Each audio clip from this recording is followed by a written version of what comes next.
welcome to my channel. If you're new here, I'm Sue of Bend and Stretch with Sue, and I make videos with yoga practices, Pilates practices, as well as how to incorporate wellness in your lifestyle. In today's video, I wanted to demonstrate for you a few easy methods that you can apply and reduce or eliminate stress.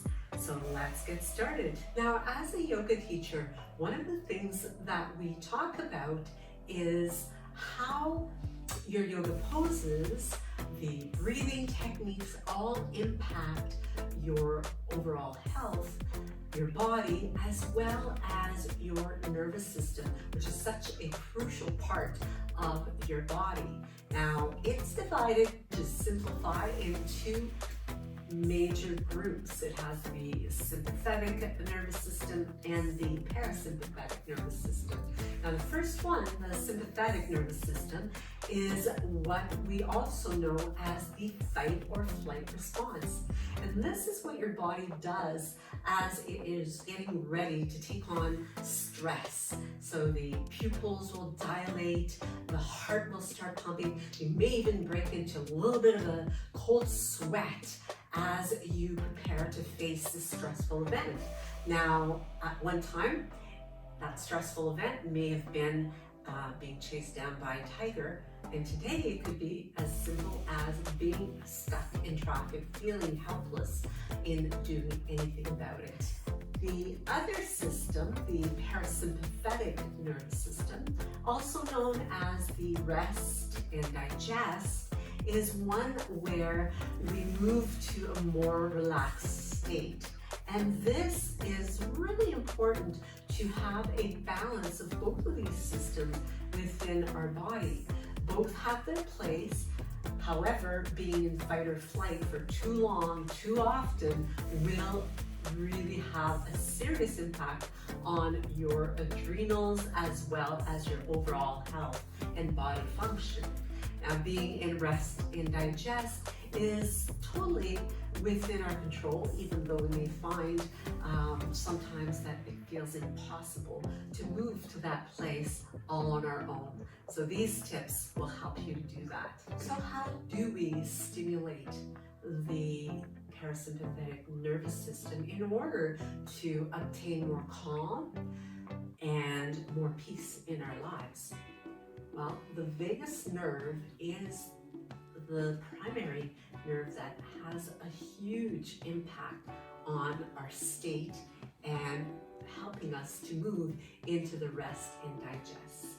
So the vagus nerve originates in the brainstem, and in Latin it's known as the wanderer because it meanders through our entire torso, stimulating and affecting all of our major organs. So it is responsible for our heart rate, our digestion, and really instrumental in our breathing, which will determine your state.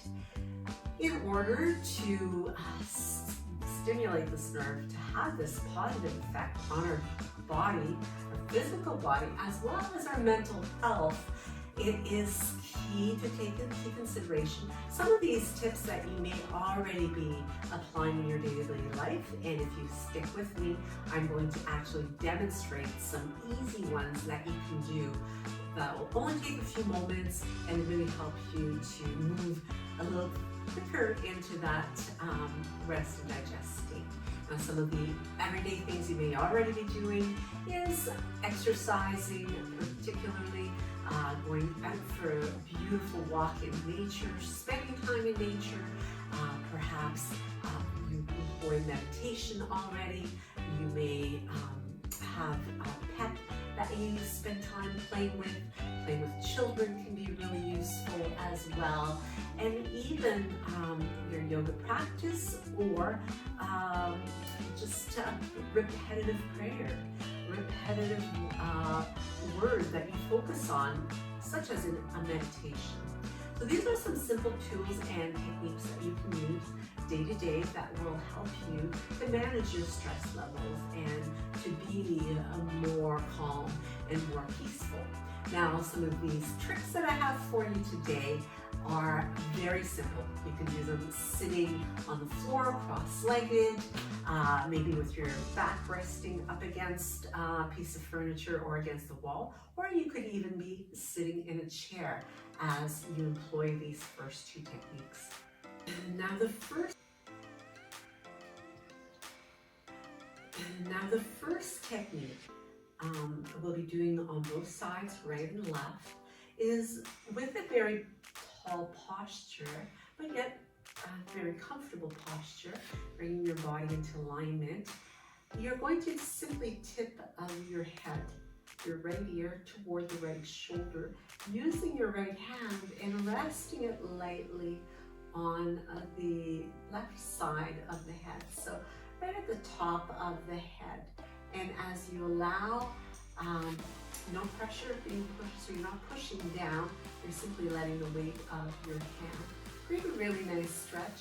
And then taking your gaze to the upper left. So as you hold the position, let's gaze the direction of your gaze as well. Make sure that your breath is nicely balanced. It's a comfortable breath. Breathing and the breathing techniques that are employed in our yoga practice can be a really helpful tool for stimulating that vagus nerve as well. So you're going to hold this anywhere from 5 to 10 breaths, 5 to 10 counts, and then carefully releasing it. So it's really important as you use these techniques, particularly if you've never employed them before, that less is more. So you don't want to overdo it. You just want to go gradually and easily. You don't want to trigger any stress in executing these. Now, taking it to the opposite side whenever you're ready, and letting your left ear drop to the left shoulder.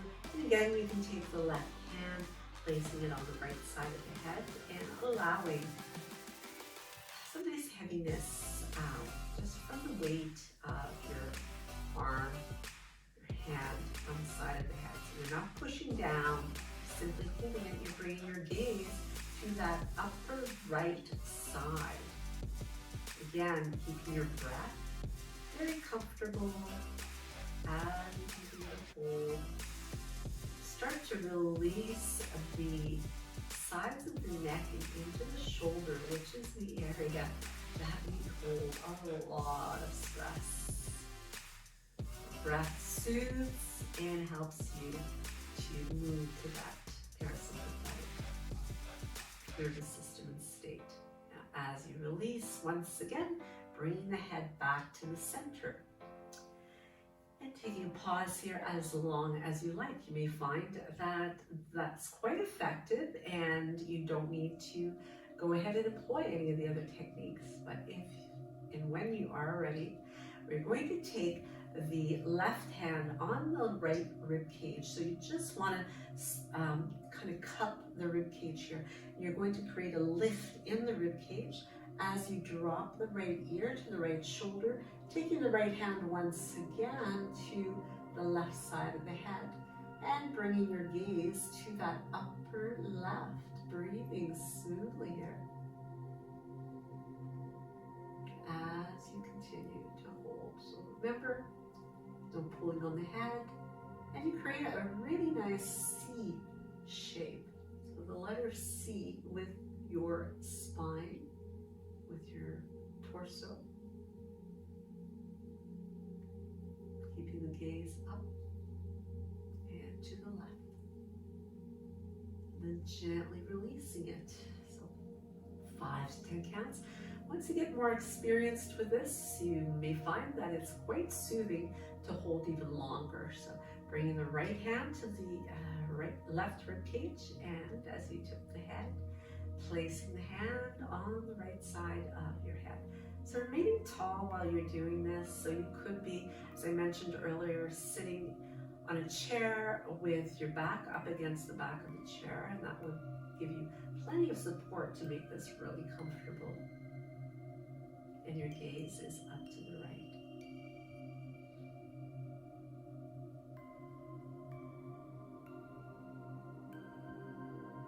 placing the tip of your tongue behind the top front teeth can be a good way to release tension in your jaw. And again, after your 5 to 10 counts or breaths, easily making your way back to your neutral stance. So from here, we move on to the final. Now, as we move into the final exercise here, we're coming into a yoga sphinx pose. So this brings your elbows underneath the shoulders. Now, if you have real discomfort through the lower back, maybe you feel a lot of compression there, you could take the elbows further forward, easing that arch in the back. You could also bring the legs a little bit wider apart, which can make it more comfortable and decrease the amount of compression. Another means of perhaps making it more comfortable is to slide up, maybe a rolled up blanket, a cushion, or a bolster, even a yoga block underneath the ribs to help keeping you supported. So there's a few different options that you can explore so that you are comfortable as you set yourself up here. And as we did previously, you're going to soften through the chest, because remaining tall and long through the spine, and then just taking your gaze over to the left side as you peer past that shoulder. And once again, as you maintain and hold your gaze, you are going to keep a softened, smooth breath.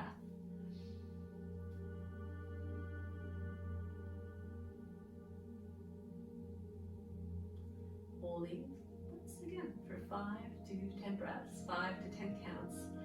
The counts might be a little shorter, so for you as a beginner, maybe this is an easier way to feel more relaxed, more at ease. As you bring yourself back to neutral, you can take a little pause if you like in between, maybe simply bring the forehead to the stacked hands to give you some release. You could bring the ear to the mat and simply bring the arms at your sides. And as you feel ready to move on, come back to that Sphinx pose. And again, we lengthen through the spine, let the shoulders slide down so you can see there's lots of space between my ears and the tops of my shoulders. So it's important to pay attention to that. And then taking your gaze over to the right side and pausing here as you continue to hold. Again, you are breathing smoothly, you're pressing into the forearms.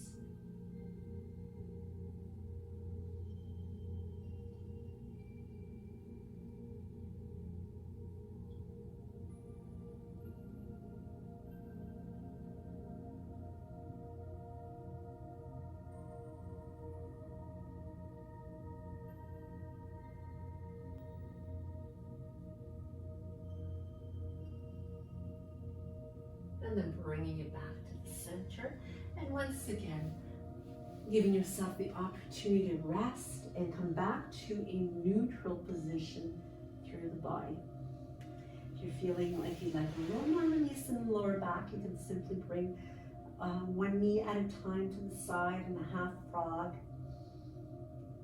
Pausing there as long as helps you to restore a more neutral sensation in the back.